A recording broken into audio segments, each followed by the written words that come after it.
दोस्तों रात के करीब करीब 1 बज रहे थे तभी अफ्रीकन आदमी के कमरे में एक महिला जाती है जिसके चेहरे पर नकाब लगा होता है। वो महिला कोई और नहीं बल्कि दुबई में रहने वाले एक शेख की बीवी होती है।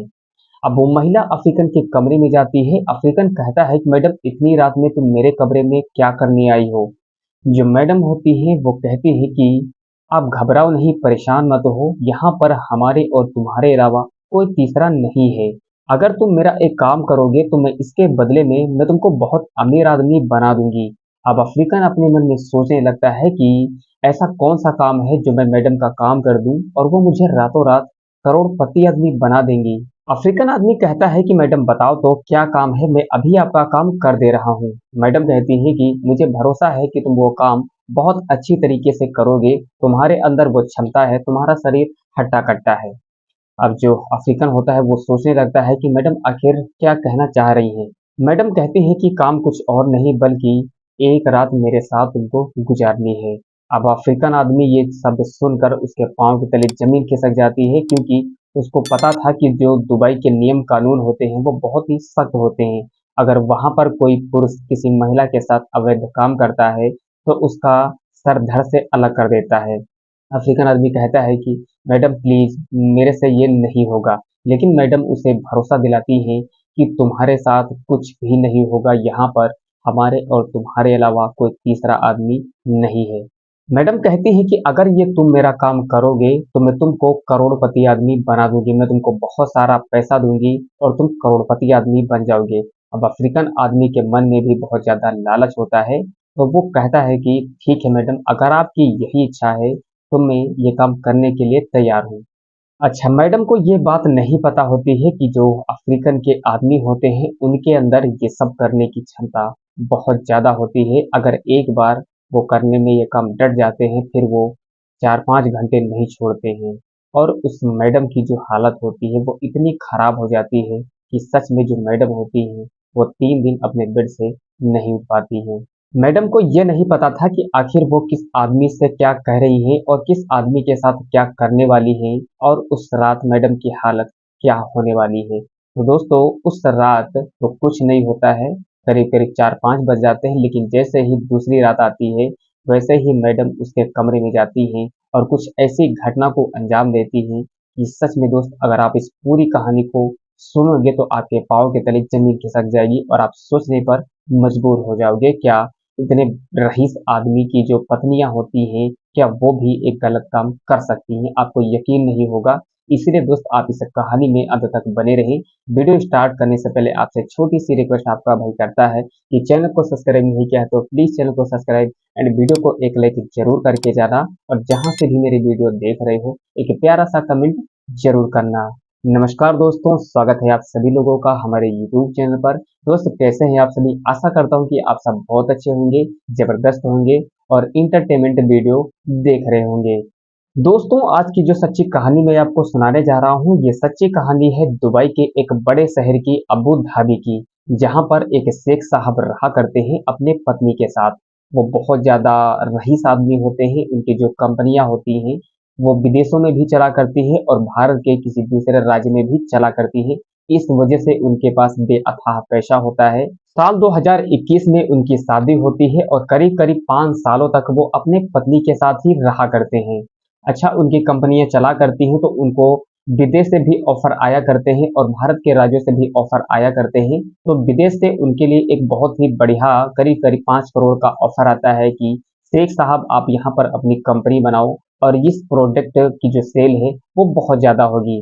अब जो शेख साहब होते हैं वो इस ऑफर को ठुकराना नहीं चाहते हैं और इधर अपने पत्नी को भी अकेला नहीं छोड़ना चाहते हैं। शेख साहब सोचते हैं कि अगर मैं विदेश चला जाऊंगा तो मेरी बीवी का ख्याल कौन रखेगा, तो उनको एक नौकर की बहुत ज्यादा आवश्यकता होती है। इसी बीच एक अफ्रीका का रहने वाला एक आदमी जिसका नाम जेडन होता है और उसकी उम्र करीब करीब 35 से 40 के आसपास होती है, वो अपना पासपोर्ट बनवाता है और अपना वीजा बनवाता है। वीजा बनवाने के बाद शेख साहब को पता चलता है कि एक अफ्रीकन का आदमी है वो दुबई में काम करना चाह रहा है। शेख साहब को भी एक नौकर की बहुत ज्यादा आवश्यकता होती है, इस वजह से वो उसी अफ्रीकन आदमी जिसका नाम जेडन होता है उसको दुबई में अपने वहां बुला लेते हैं नौकरी के लिए। जो शेख साहब थे वो अफ्रीकन आदमी को दुबई बुला लेते हैं। अब इधर जो जेडन होता है अफ्रीकन का आदमी, वो भी अपनी सारी तैयारियां करता है और प्लेटफॉर्म पर चला जाता है। उसकी फ्लाइट करीब करीब रात में 11 बजे की होती है। करीब करीब 4 से 5 घंटे फ्लाइट की यात्रा करने के दौरान आखिरकार वो दुबई पहुंच ही जाता है। जैसे ही दुबई के अबू धाबी के हवाई अड्डे पर पहुंचता है, वो शेख साहब को फोन करता है और शेख साहब आते हैं, अपनी गाड़ी से उसको रिसीव कर ले जाते हैं। अब जो अफ्रीकन आदमी था वो शेख साहब के घर पहुंच चुका था। अब जो शेख साहब थे उसको बहुत सारे काम समझा देते हैं कि ये काम तुमको ऐसे करना है, ये काम ऐसे करना है और मेरे बीबी का ख्याल रखना है। जो अफ्रीकन होता है कहता है कि ठीक है शेख साहब, जो भी आप काम बता रहे हो मैं उसी हिसाब से करूंगा। अब जो शेख साहब होते हैं जैसे ही सुबह होती है वो भी अपना सारा जरूरतमंद का सामान पैक करते हैं और विदेश के लिए चले जाते हैं। इधर शेख साहब भी करीब करीब 5 से 6 घंटे के बाद फ्लाइट से चलने के बाद वो विदेश चले जाते हैं। इधर जो अफ्रीकन आदमी होता है वो अपनी ड्यूटी ईमानदारी से कर रहा था। अच्छा, जो घर में शेख की बीवी होती है तो वो कमरे से बाहर नहीं निकला करती हैं। अगर कभी निकलती भी हैं तो अपने चेहरे पर नकाब डाल के निकला करती हैं। और उस अफ्रीकन और शेख की बीवी के बीच में कोई भी बातचीत नहीं होती है क्योंकि वो दोनों एक दूसरे से पूरी तरह से अनजान होते हैं। एक दिन की बात है, जो शेख साहब की बीवी होती हैं वो बहुत ज्यादा बीमार हो जाती हैं, बेड से चल भी नहीं पाती हैं। इसी दौरान जो अफ्रीकन का आदमी होता है उसका तो ये कर्तव्य होता है कि उनके बीवी का ख्याल रखे।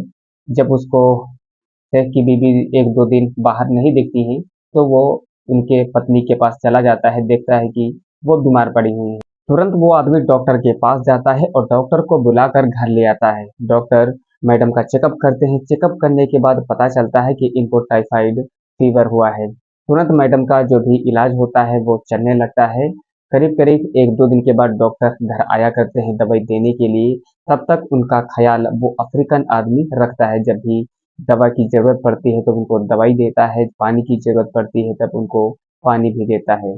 करीब-करीब 10 से 15 दिनों के बाद मैडम की तबीयत एकदम ठीक हो जाती है और उनका बहुत ज़्यादा बाहर घूमने का मन किया करता है क्योंकि घर पर रहते-रहते वे बहुत ज़्यादा बोर हो जाती हैं। जेडन से कहती है कि जेडन गाड़ी निकालो, चलो कहीं होटल की तरफ घूमने चलते हैं। क्योंकि जो जेडन था उनका बहुत सारा ख्याल रखता था, इस वजह से जेडन पर वो मैडम बहुत ज़्यादा भरोसा कर रही होती हैं।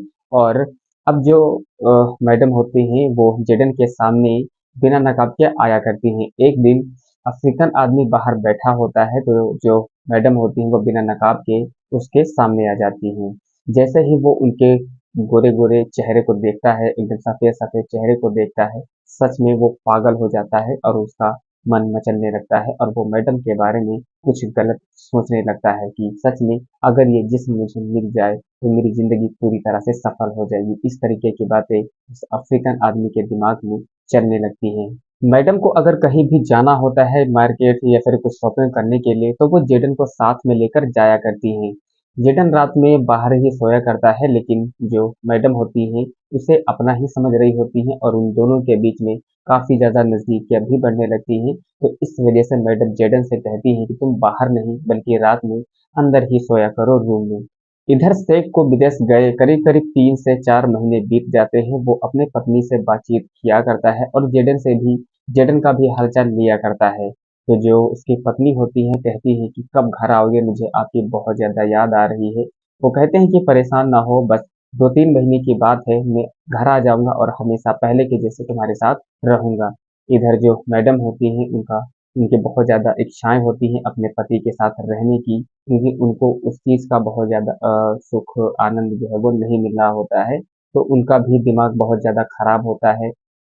इधर जो मैडम होती हैं वो सोचती हैं कि अगर मैं जेडन के साथ ही दोस्ती कर लूं और अपनी इच्छाओं को पूरी कर लूं तो इसमें कोई बुराई वाली बात नहीं है, क्योंकि यहाँ पर कोई हमारे और जेडन के अलावा कोई तीसरा आदमी नहीं है। मेरे पति को भी इस चीज की खबर नहीं लगेगी और किसी को कानो कान खबर नहीं होगी और मेरी इच्छाएं भी पूरी हुआ करेंगी, मेरी ख्वाहिशें भी पूरी हुआ करेंगी।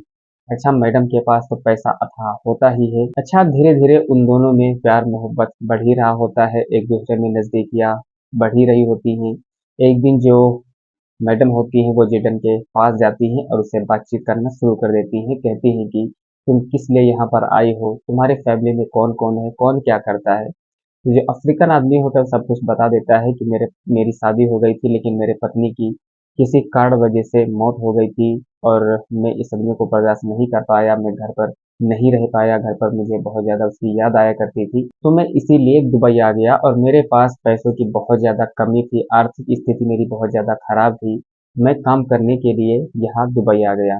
जो मैडम होती हैं उसकी बातें सुनकर बहुत ज़्यादा भावुक हो जाती हैं। वो सोचने लगती हैं कि तुम्हें पैसों की बहुत ज़्यादा आवश्यकता है। तो जो मैडम होती हैं वो कहती हैं कि अगर तुम मेरा एक काम करो तो मैं तुमको करोड़पति आदमी बना दूंगी। जो अफ्रीकन आदमी होता है कहता है कि मैडम ऐसा कौन सा काम है जो मैं आपका काम करूं तो मुझे आप करोड़पति बना दोगी। वो सोचने लगता है, तो कहता है कि मैडम बताइए कौन सा काम है, मैं आपका काम अभी कर दूंगा। वो आदमी कहता है कि मैडम कौन सा काम है बताइए, मैं अभी आपका काम कर दे रहा हूँ। मैडम कहती है कि काम कोई बहुत ज़्यादा बड़ा ही नहीं है, बस तुमको एक रात मेरे साथ बितानी है और मेरी जो भी इच्छाएं हैं, मेरी ख्वाहिशें हैं, वो तुमको पूरी करनी होंगी। अब इस बात को सुनकर अफ्रीकन घबरा जाता है और कहता है, मन में सोचने लगता है कि यहाँ के जो नियम कानून है वो बहुत ज़्यादा सख्त हैं। अगर किसी ने मुझे करते हुए सब कुछ देख लिया तो मेरा मेरी गर्दन धड़ से अलग कर देगा। वो बहुत ज़्यादा डर भी रहा होता है, लेकिन जो मैडम होती हैं कहती हैं कि तुम घबराओ नहीं, तुम डरो नहीं, यहाँ हमारे और तुम्हारे बीच कोई तीसरा आदमी नहीं है। अगर हम लोग कुछ करते भी हैं तो किसी को भी कानो कान खबर नहीं होगी। अब जो अफ्रीकन आदमी होता है वो कहता है ठीक है मैडम, अगर आपकी ये इच्छा है तो मैं ये काम करने के लिए तैयार हूँ। खैर उस दिन तो कुछ नहीं होता है, करीब करीब सुबह के 4-5 बज जाते हैं दोनों को बातचीत करते करते। जैसे ही दूसरी रात आती है, रात की जैसे ही 11-12 बजते हैं, वैसे जो मैडम होती हैं वो अफ्रीकन आदमी के कमरे में जाती हैं और वहाँ पर एक दूसरे से बातचीत करने लगते हैं। एक दूसरे से मीठी मीठी बातें करते हैं, बहकी बहकी बातें करते हैं। वो कहते हैं ना कि अगर कहीं पर अगर स्त्री पुरुष दोनों साथ में आ जाते हैं तो उन दोनों के शरीर की जो इच्छाएं होती हैं वो काफी ज्यादा होने लगती हैं। तो वो दोनों एक साथ में ही एक बेड पर ही बैठे होते हैं, फिर बाद में वो दोनों एक ही बेड पर लेट जाते हैं। जैसे ही रात के करीब करीब 1 बजते हैं, जो मैडम होती हैं वो अफ्रीकन के साथ कुछ छेड़छाड़ करना स्टार्ट कर देती हैं, कुछ गलत करने लगती हैं, उसके गलों में हाथ डालने लगती हैं, इससे बहकी बहकी बातें करने लगती हैं। अब जो अफ्रीकन आदमी होता है उसके भी उस पर भूत सवार हो जाता है, वो भी अपने आप को कंट्रोल नहीं कर पाता है। तो जो मैडम होती हैं वो जिस स्टेज पर जाना चाहती हैं वो स्टेज पर पहुंच जाती हैं। फिर जो अफ्रीकन होता है वो और जो मैडम होती हैं वो करीब करीब ऐसा 3 से 4 बार एक दूसरे के साथ फिजिकल होते हैं, अवैध तरीके से गलत काम करते हैं। जब वो बहुत ज़्यादा परेशान हो जाते हैं, दोनों लोग थक जाते हैं तो उसी बेड पर जाकर लेट जाते हैं और ये करीब-करीब सिलसिला करीब-करीब 2-3 महीनों तक चलता रहता है और वो दोनों एक-दूसरे के साथ जब भी उनकी इच्छाएँ होती हैं, वो अपनी इच्छाएँ पूरी कराया करती हैं। लेकिन एक समय आता है जब शेख अपने घर आ जाते हैं और उन दोनों के बीच में कुछ नहीं होता है। करीब-करीब 1 महीने तक कुछ नहीं होता है। अब जो शेख की बीवी होती है, उनको उस अफ्रीकन आदमी से बहुत ज़्यादा सुख और आनंद मिल रहा होता है, तो वो अपने शेख के साथ, पति के साथ बिल्कुल भी खुश नहीं होती हैं। वो चाहती हैं कि मैं अब उस जेडन के साथ ही फिजिकल हूँ, रिलेशन में आऊँ।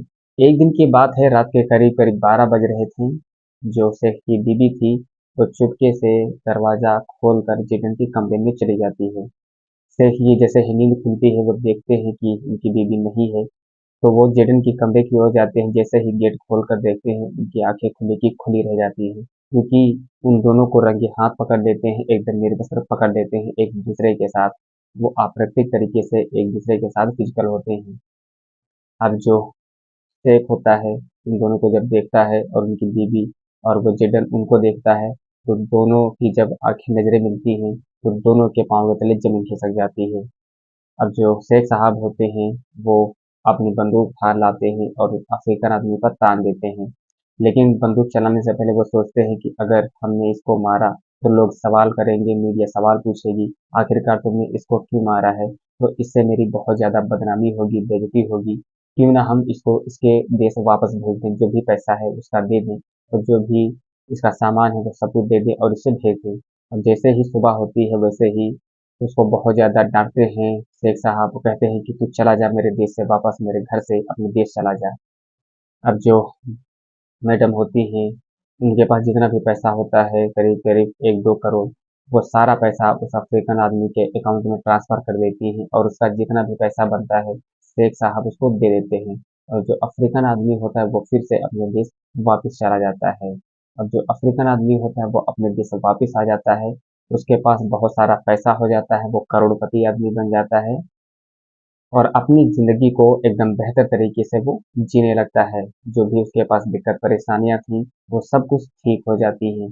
तो दोस्तों ये कहानी सुनने में आपको कैसी लगी? अगर कहानी सुनने में अच्छी लगी है, तो वीडियो को लाइक और चैनल को सब्सक्राइब ज़रूर करके जाना। मिलते हैं नेक्स्ट वीडियो में, तब तक के लिए धन्यवाद।